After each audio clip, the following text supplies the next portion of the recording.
This is Keith Shillan MMA. I just want to do a quick reaction to the news that we just got about Kayla Harrison being forced out of her UFC 324 title fight against Amanda Nunes. I think this is terrible news. I was in the camp that was saying that this was the biggest fight on the card, that this should be the main event.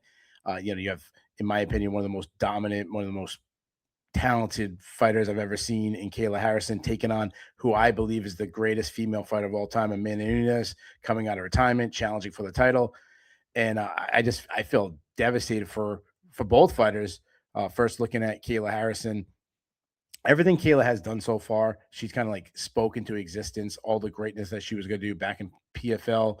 She keeps getting asked about Amanda Nunes. She comes over to the UFC. She fights for the title. She wins the title. She becomes, the best fighter in the world. She gets asked about Amanda Nunes. I want to fight the greatest. I want to be the greatest of all time. Let me fight Amanda. It's finally going to happen. And 10 days before she sustains this terrible injury. And the other thing I'm worried about is she's 35 years old, suffering a neck injury. You need to have surgery. Again, I'm obviously no doctor. I don't know what kind of recovery, how well she'll return after it. But, turning 36 in July, I wonder if she's ever going to be the same fighter again, or maybe if she even doesn't return. Who knows? The fight has been canceled. I highly doubt that a replacement will get thrown in against Amanda Nunes on 10 days notice. What can they do with Amanda? I don't even know if Amanda will want to fight. Did she come out of retirement just to fight Kayla?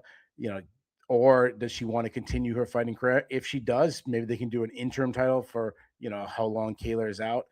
Some of the options, I think the most deserving option would be Norma Dumont. She's on, I think, a 6-fight winning streak. I know that's between both bantamweight and featherweight, but that could be a fight they could do. Another one would be the third trilogy fight with Juliana Pena.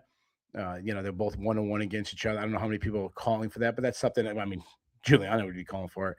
And then the last one, maybe Valentina Shevchenko. She's talked about moving back up to bantamweight. Maybe we get that trilogy fight, and she finally gets a chance to avenge her first two loss. But I want to remind everybody about that one. The second fight was terrible, and being that both fighters are older at this point, do we expect to do better? I don't know.